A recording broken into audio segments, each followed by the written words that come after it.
ओम नमः श्री ज्योतिराजाय विवेकानंद सूरये सच्चिद सुख स्वरूपाय स्वामिने तापहारिणे।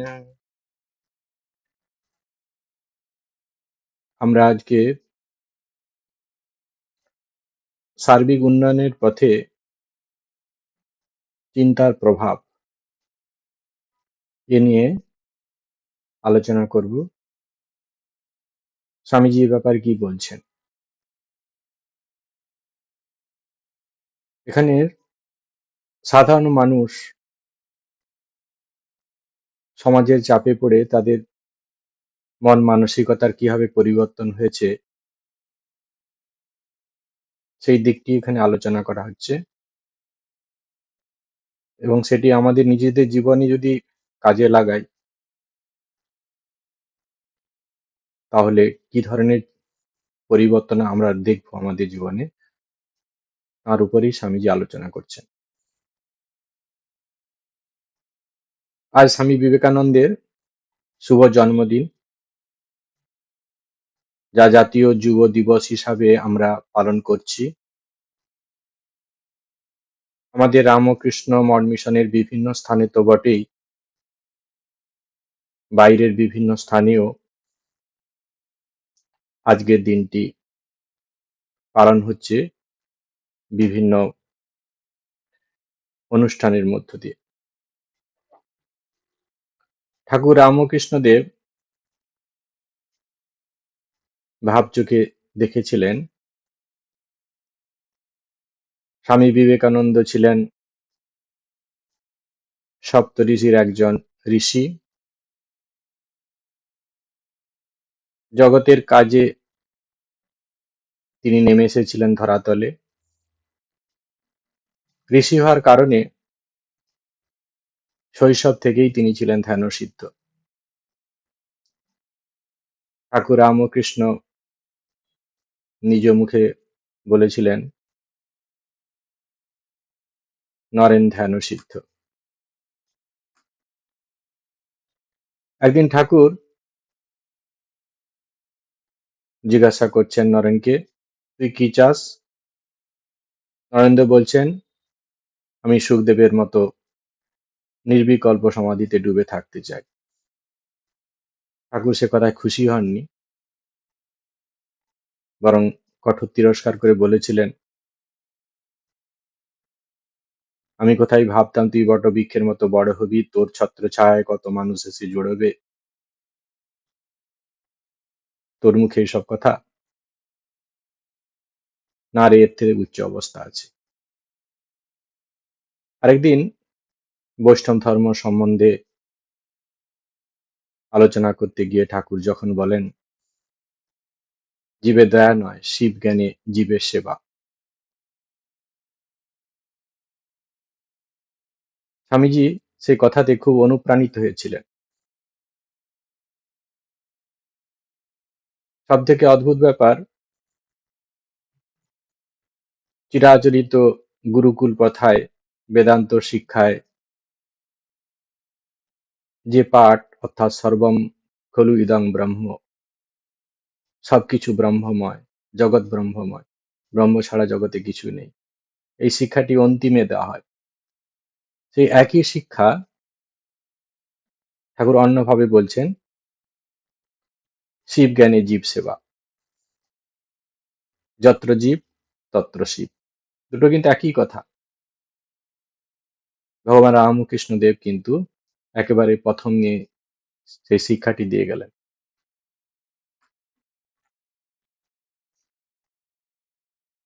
যে শিব অন্বেষণ আমরা মন্দিরে কিংবা হৃদয় গুহায় করছি, প্রতিটি মানুষের মধ্যেই তিনি বিরাজ করছেন। প্রতিটি মানুষই হলো সেই জ্যান্ত শিব। এরপর যখন স্বামীজি গুরু রামকৃষ্ণ দেবের ভাব প্রচার করতে সমাজের বুকে নেমে এসেছেন,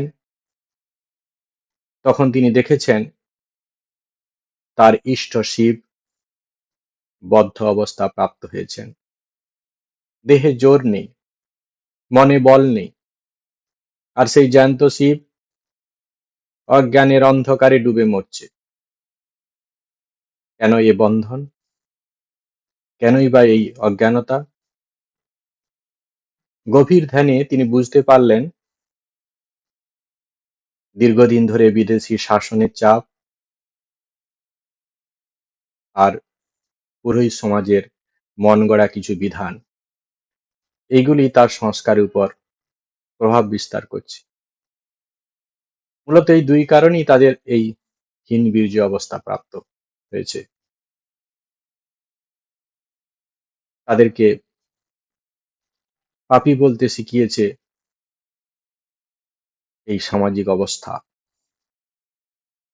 তাই স্বামীজি এই অজ্ঞানের অন্ধকারে ডুবে থাকা মানুষগুলোকে, পিছিয়ে পড়া মানুষগুলোকে তাদের বদ্ধ অবস্থা থেকে মুক্ত করার তাগিদে, তাদের মধ্যে অদম্য শক্তি জাগরণের চেষ্টাতে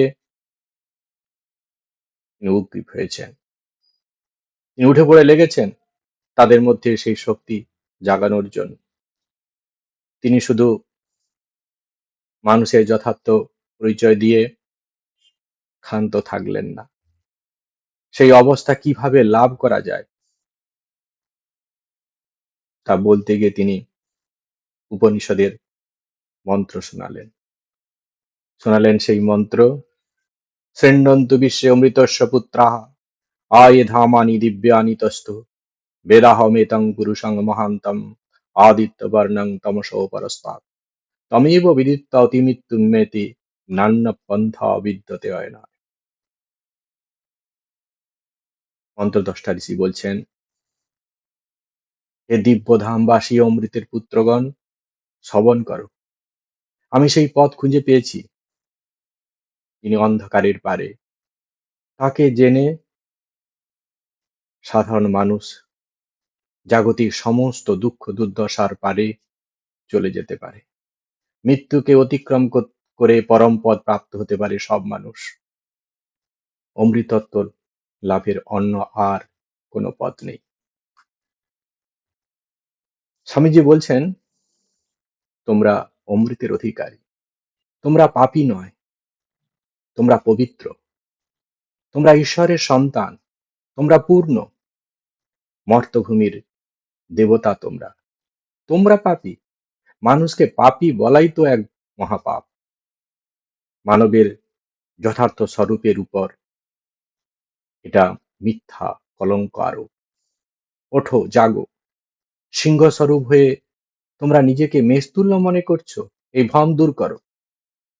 তোমরা অমর আত্মা, মুক্ত আত্মা, চির আনন্দময়। তোমরা জড় নয়, তোমরা দেহ নয়, জড় তোমার দাস, তোমরা জড়ের দাস নয়। আত্মার উপর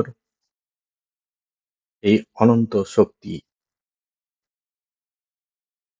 জড় বস্তুর উপর যখন পড়ে, আত্মার অনন্ত শক্তি যখন জড় বস্তুর উপর পড়ে, তখন জাগতিক উন্নতি হয়। যখন আত্মার আলো চৈতন্য উপর নিক্ষিপ্ত হয়, তখন চিন্তা শক্তির বিকাশ হয়। আর মানুষ যখন ওই শক্তিকে নিজের উপর প্রয়োগ করে, তখন মানুষে হয়ে যায় দেবতা। এই চিন্তা শক্তির প্রভাবে আত্মার যে শক্তি, সেই শক্তিটি বিভিন্ন জায়গায় পড়লে কি ধরনের চেঞ্জ আসে স্বামীজি এটি দেখাচ্ছে। দুর্বলতাই মৃত্যু।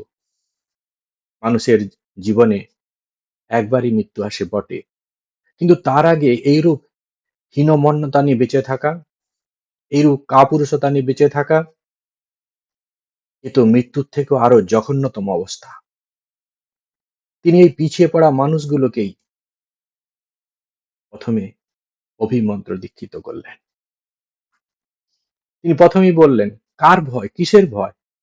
এই বিশ্বে তুমি বড় দেবতা, তোমার থেকে বড় আর দেবতা কেউ হতেই পারে না।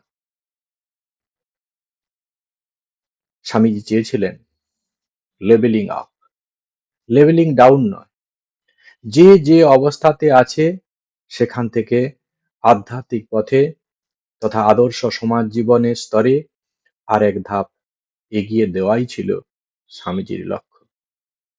স্বামীজি চেয়েছিলেন উত্তরণ, জনজীবনের উত্তরণ, সমাজ জীবনের উত্তরণ, জাতীয় জীবনের উত্তরণ, আর দেশটির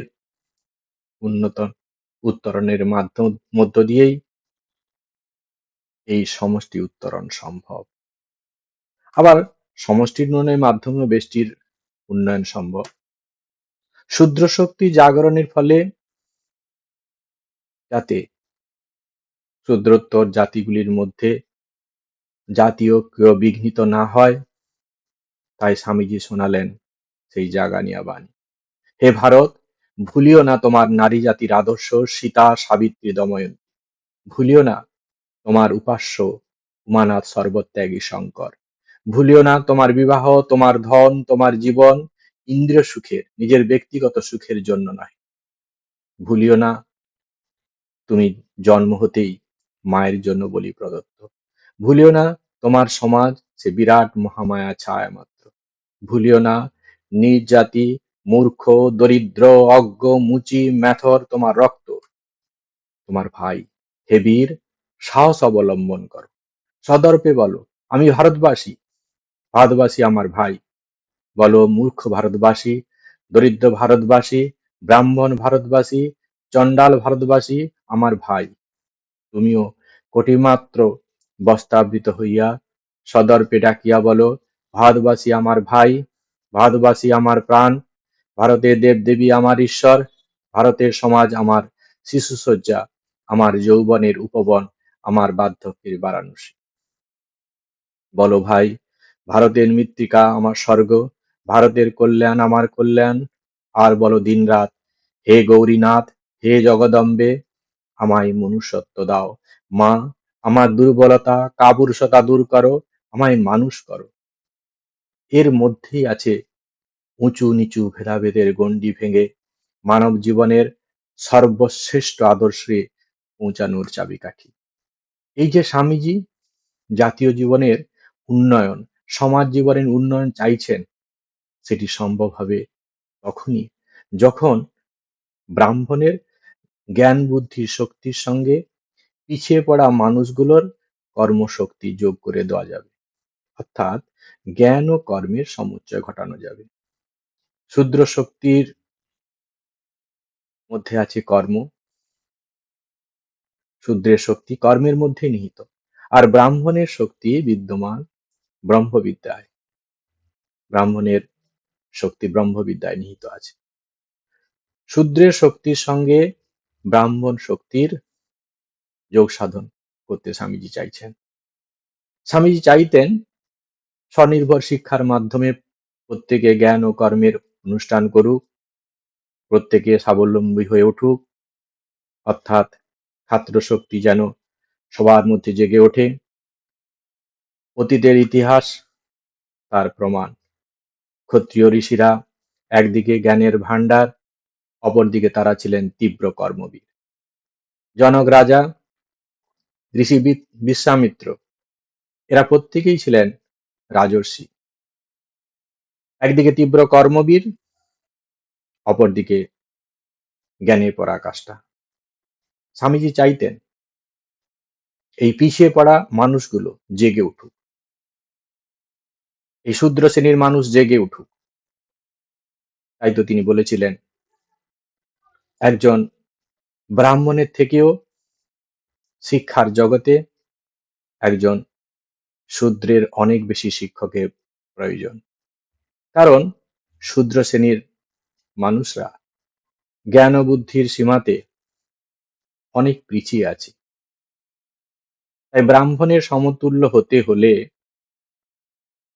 তাদেরকে আরো সাহায্য সহযোগিতার হাত বাড়ানোর প্রয়োজন। কিন্তু বর্তমানে যে আমাদের সামাজিক অবস্থা, সেখানে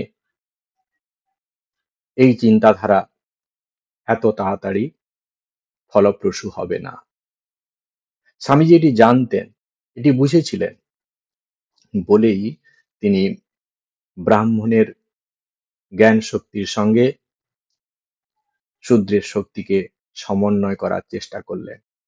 এর দ্বারা সামাজিক প্রগতি আগের তুলনায় অনেক বেশি ত্বরান্বিত হবে। এক্ষেত্রে আমরা অন্ধ ঘোড়ার কথা চিন্তা করতে পারি। অন্ধ দেখতে পায় না, আবার ঘোড়া চলতে পারে না, কিন্তু অন্ধের ঘাড়ে যদি ঘোড়া বসে তাকে পরিচালনা করে, তবে অনায়াসেই তারা অনেক দূর দূরান্তে যেতে পারে। এই অন্ধ মানুষগুলো হলো তমগুণে ডুবে থাকা মানুষ। সামাজিক চাপে তারা জর্জরিত। স্বামীজি তাদের মধ্যে রজগুণের স্ফুরণ ঘটাচ্ছেন, যাতে তারা কর্ম করার শক্তি খুঁজে পায়, বাঁচার আলো খুঁজে পায়। কারণ এই রকম জড়তাপূর্ণ জীবন কাটানোই তো মৃত্যু। তাদের মনে উৎসাহের আগুন জ্বালানোর জন্য স্বামীজি বললেন, all possibilities lies on you, you can do anything and everything, you are the creator of your own destiny। Swamiji বলছেন, আদর্শ মানুষ হওয়ার জন্য, বিবেকশীল মানুষ হওয়ার জন্য যা কিছু দরকার, জীবনের মানদণ্ডকে উচ্চ থেকে উচ্চতম ভূমিতে নিয়ে যাওয়ার জন্য যা কিছু দরকার, তার সমস্ত সম্ভাবনা তোমার মধ্যে আছে। তুমি নিজেকে হেয় মনে করো না, তুমি সমস্ত কিছুই করতে পারো। মনে রেখো, তুমি তোমার ভাগ্যের নিয়ন্ত্রতা। তুমি তোমার জীবনের মানদণ্ডকে নির্ধারিত করতে পারো। তুমি তোমার ভাগ্যকে পরিবর্তন করতে পারো। জগতের কোনো দেবতা তোমার জীবনকে পরিবর্তন করতে পারবে না, যদি তুমি নিজে না চাও।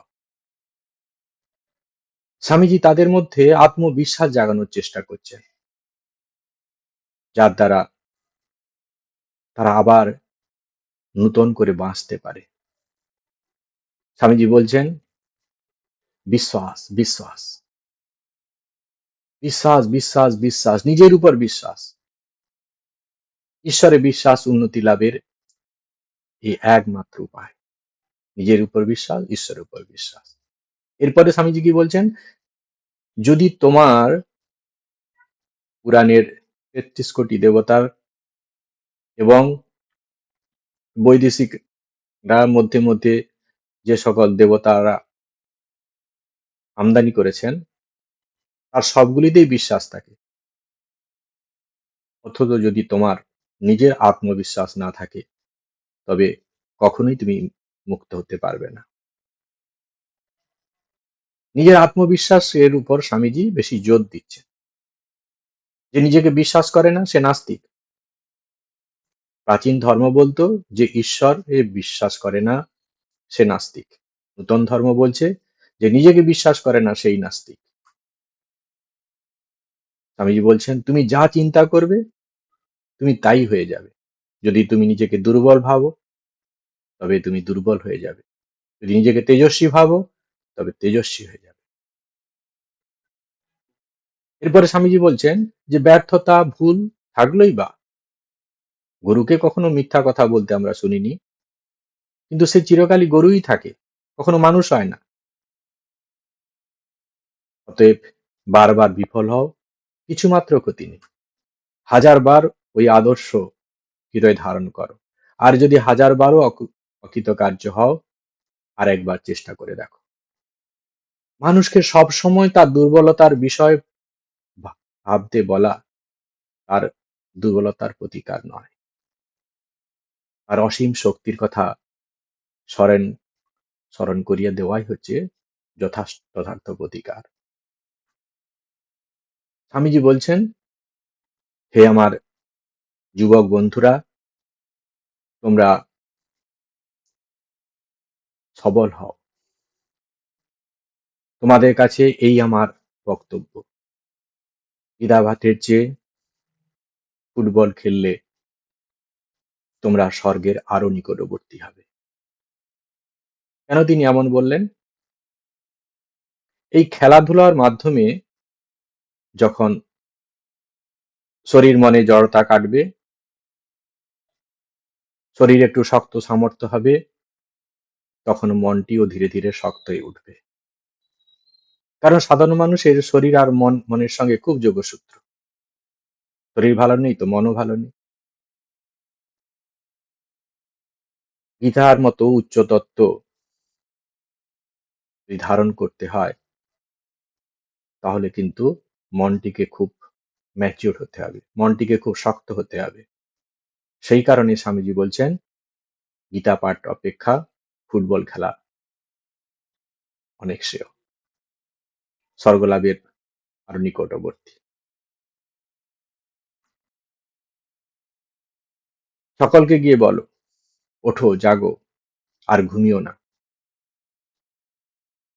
সকল অভাব, সকল দুঃখ ঘুচবার শক্তি তোমাদের ভেতরে রয়েছে, একথা বিশ্বাস করো, তাহলেই ওই শক্তি জেগে উঠবে।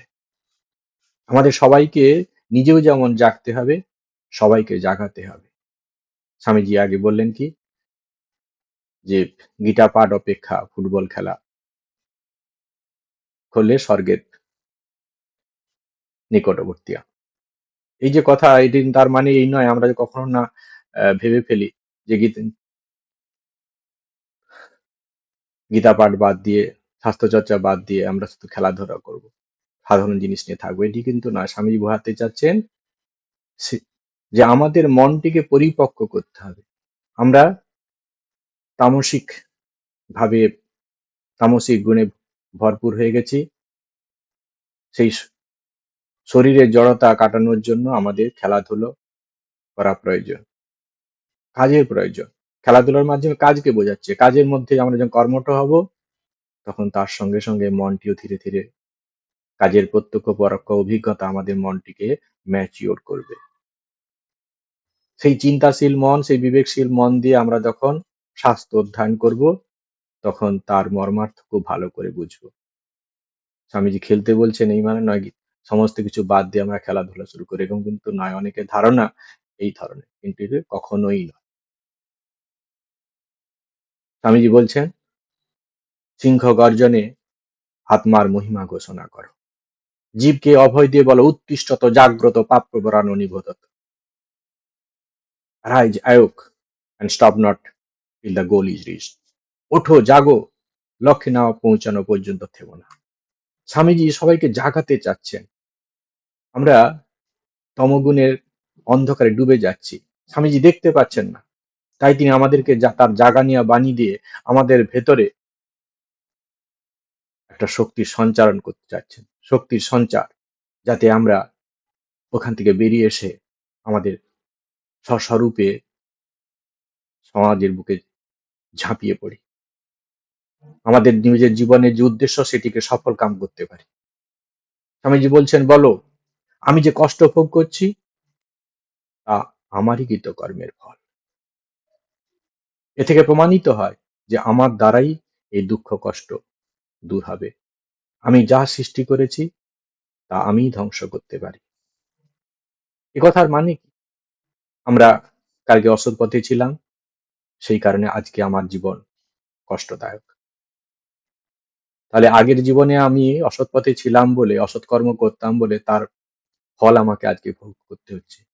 কর্মের থিওরি যদি এরকমই হয়, তাহলে আজকে যদি আমি ভালো কাজ করি, তাহলে ভবিষ্যৎটা আমার আনন্দময় হয়ে উঠবে। কর্মের থিওরিটা আমি যেখানে বর্ণনা করছেন, সেই কারণে বলছেন সমস্ত রেসপন্সিবিলিটি তুমি নিয়ে নাও। আমি কিছু করেছিলাম ভুল, সেই কারণে আমার জীবনে সাফারিং এসছে। আমি এক্সপিরিয়েন্স করেছি যে আমার ভুল পথে পা দেওয়াটাই আমার জীবনের আজকে সাফারিং এর কারণ, আমার কষ্টের কারণ। তাহলে আজকে যদি আমি ঠিক পথে থাকি, নৈতিক পথে থাকি, আদর্শের পথ ধরে চলি, তাহলে ভবিষ্যৎটা আমার আনন্দে কাটবে। স্বামীজি বলছেন, ওঠো, সাহসী হও, বীর্যবান হও, সব দায়িত্ব নিজের উপর গ্রহণ করো। জেনে রাখো, তুমি তোমার অদৃষ্টের সৃষ্টিকর্তা। তুমি যে শক্তি চাও, যে সাহায্য চাও, তা সবই তোমার ভেতরে আছে।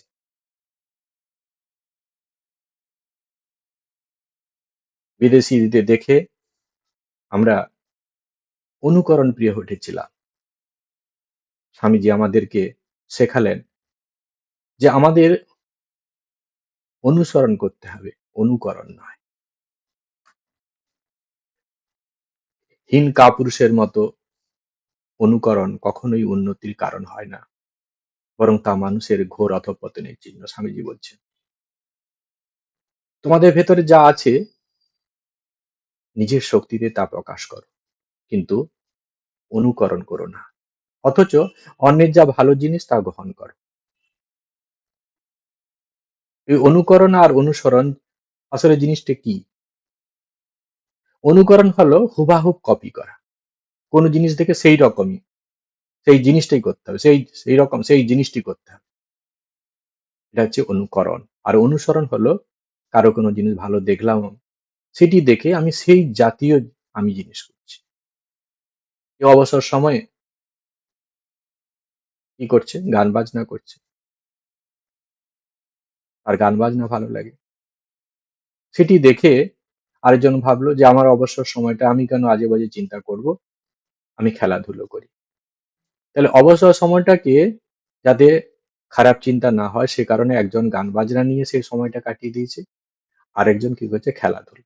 এটা হচ্ছে অনুসরণ। আর অনুকরণ কিরকম জিনিস? যে ওই গান বাজনা শিখছে অবসর সময়, আমিও ঠিক ওই গান বাজনাই শিখবো, ওই গানগুলোই শিখবো, এই রকম যে ভাবটা, সেটা হচ্ছে কপি করা। সবার সব জিনিসটা ভালো না লাগতে পারে, কিন্তু নিজেদের উন্নতির জন্য সেই রকম জিনিস তৈরি করা, এটিকে বলছে অনুসরণ। একই নয়। যদি জড়জগতে বড় হতে চাও, স্বামীজি বলছেন, তবে বিশ্বাস করো তুমিই বড়। আমি হয়তো ছোট একটা বুদবুদ, আর তুমি হয়তো পাহাড়ের মতো বিশাল ঢেউ, কিন্তু যেন আমাদের উভয়ের পেছনে অনন্ত সমুদ্র রয়েছে। অনন্ত ঈশ্বর আমাদের সকলের শক্তি ও বীর্যের ভান্ডার। তাহলে যে একটা সমুদ্রের মধ্যে ঢেউ উঠছে, বড় ঢেউ আছে, ছোট ঢেউ আছে, কিন্তু তাদের রুট কিন্তু সমুদ্র। সমুদ্র না থাকলে ও ঢেউগুলো উঠতো না। তাই আমাদের মধ্যে যে যাই হোক না কেন, কেউ অনেক বড়, কেউ ততটা তার আধ্যাত্মিক বিকাশ হয়নি, মনের জগতে সে ততটা বড় হতে পারেনি, কিন্তু আমাদের রুট কিন্তু সেই পরব্রহ্ম পরমাত্মা, ঈশ্বরই আমাদের রূপ। ঈশ্বরের শক্তি সবার মধ্যে কাজ করছে। স্বামী সেই জন্য বলছেন যে আমাদের কেউ ছোট বড় নয়, আমরা সবাই ঈশ্বরের ভিন্ন ভিন্ন প্রকাশ মাত্র। We are the spark of divinity.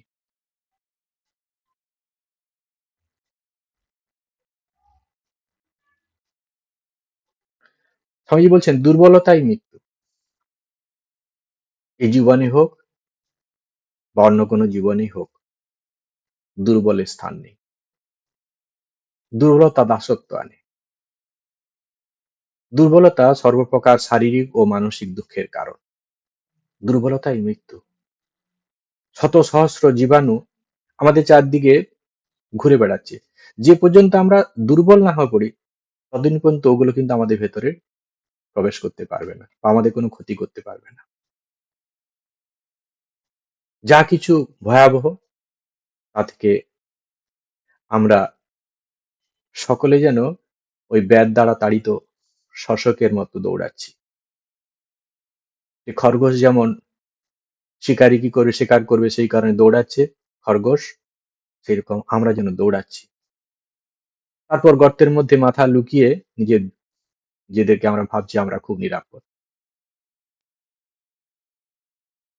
নিজের চোখে চোখ বন্ধ রেখে আমি নিজেকে দেখা থেকে বঞ্চিত করতে পারি, কিন্তু এটার জন্য আমরা কখনো না মনে করি যে জগৎ সংসারে সেই মুহূর্তে কেউ দেখতে পাচ্ছে না। আমি যখন দেখতে পাচ্ছি না, আমার চোখ বন্ধ করা আছে, তাহলে জগতে আমাদের কেউ আর দেখতে পাচ্ছে না। বাচ্চারা করে এরকম, ভয় পেলে চোখ বন্ধ করে দেয়, ভাবে আমাকে আর কেউ দেখতে পাচ্ছে না। আমি যখন আমাকে দেখতে পাচ্ছি না, তাহলে জগৎ সংসারে আবার আমাকে কেউ দেখতে পাচ্ছে না।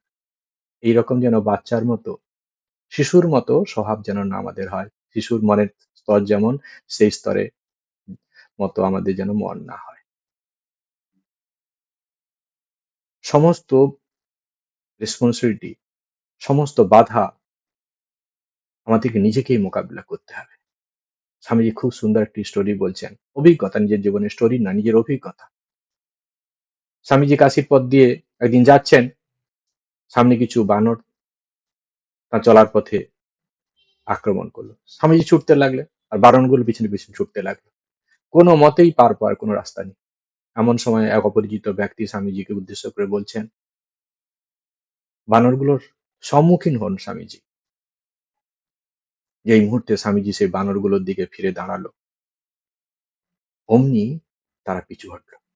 স্বামীজি পরবর্তীকালে বিভিন্ন জায়গাতে এই অদ্ভুত শিক্ষার কথা বর্ণনা করে বলেছেন যে যখন আমরা সমস্যা দেখে বিপদের হাত থেকে, এই সমস্যার হাত থেকে বাঁচার জন্য পালাতে থাকি, বিপদ বা ওই সমস্যা কোনোদিন আমাদেরকে ছাড়ে না, পিছনে পিছনে আমাদের দিকে ধাওয়া করে। এই বানরগুলির মতো আমাদের পেছনে ধাওয়া করে এই বিপদগুলি। তাই আমাদের মোকাবিলা করতে হবে, সম্মুখীন হতে হবে এই সমস্যাগুলি। আর যখন এই বিপদের সম্মুখীন আমরা হব, মোকাবিলা করতে পারবো, আমরা উঠে পড়ে লাগবো, তখন দেখবি বিপদগুলো আস্তে আস্তে, সমস্যাগুলো আস্তে আস্তে নিজেরাই আমরা মোকাবিলা করতে পারছি। প্রাকৃতিক প্রকৃতিকে জয় করেই মানুষ বিজয়ী হয়েছে সব সময়, প্রকৃতি থেকে পালিয়ে নয়। স্বামীজি বলছে আমাদের বিপদ দেখে আমাদের পালালে চলবে না, আমাদেরকে মহামায়ার এই প্রলোভনকে নিজেকে জয় করতে হবে।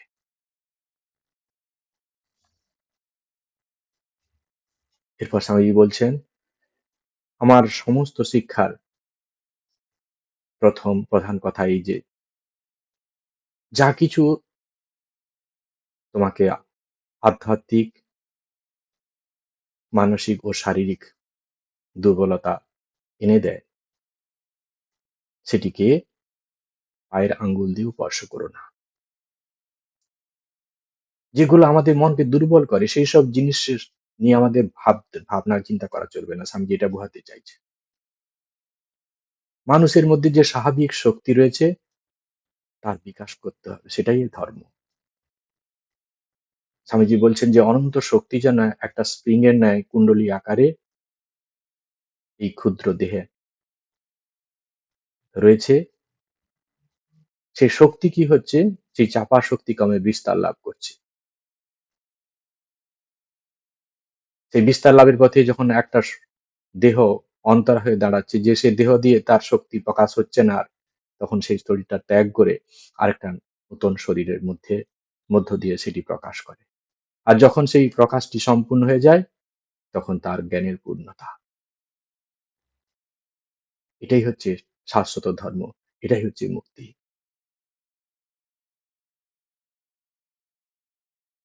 স্বামীজি কেন বারবার আমাদের দুর্বল, দিনহীন এইরূপ ভাবনা থেকে বের করতে চাইছেন?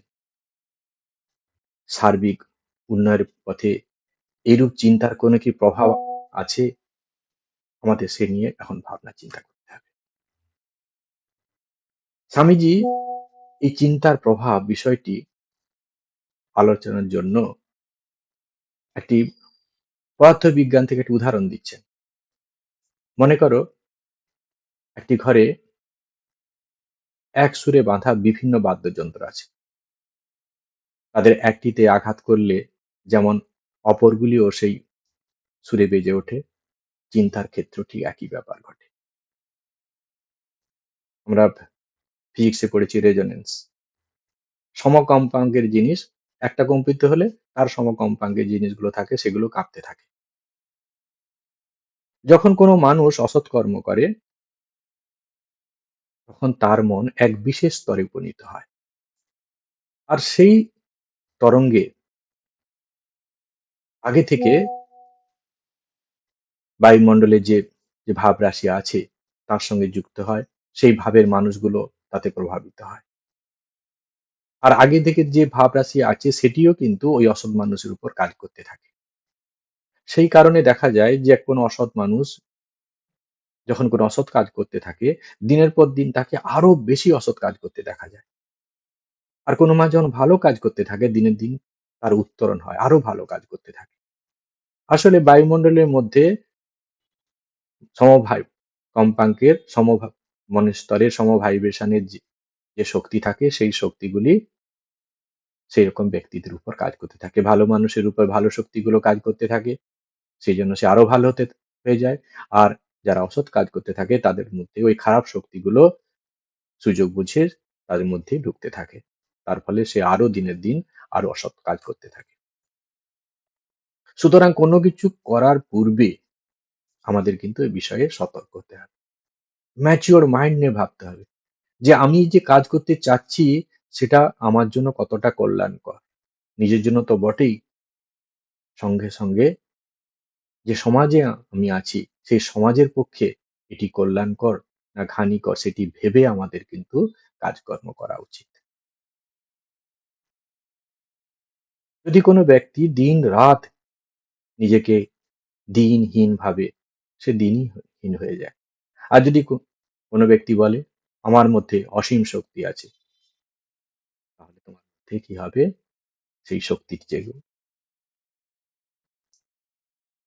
যে যেমন ভাববে সে সেরকমই তার মধ্যে সেরকমই ভাবনায় ফুটে উঠবে। স্বামীজি বলছেন আমরা জগৎকে অসৎ ভাবে দেখি কেন? কারণ আমরা নিজেরাই অসৎ।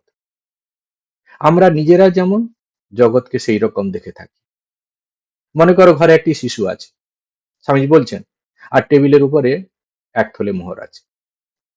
একজন চোর এসে সেগুলি নিয়ে গেল। চোরটি কি বুঝলো? শিশুটি কি বুঝবে? একটা শিশু ঘরে আছে আর টেবিলের মধ্যে মোহর আছে, চোর এসে কি করছে, শিশুটির সামনে থেকে মোহরগুলি চুরি করে নিয়ে গেল। শিশুটির মধ্যে কোনো ফারাক পড়বে না, কারণ সে জানেই না চোর নামক বস্তুটি কি, চোর নামক ব্যক্তি তার মনের মধ্যে কোনো স্থানই নেই, ও ব্যাপারে কিছু বোঝেই না, তাই তার মধ্যে কোনো চেঞ্জ আমরা দেখবো না। আমাদের ভেতরে যা আমরা বাইরে তাই দেখি। শিশুর মনে চোর নেই, সুতরাং সে বাইরে চোর দেখে না। সমস্ত জ্ঞান সম্বন্ধে একই কথা। জগতের পাপ ও অন্যায়ের কথা অপরকে বলো না, স্বামীজি বলছেন, বরং তোমাকে যে জগতে এখনো অন্যায় দেখতে হচ্ছে সেই জন্য কাঁদো।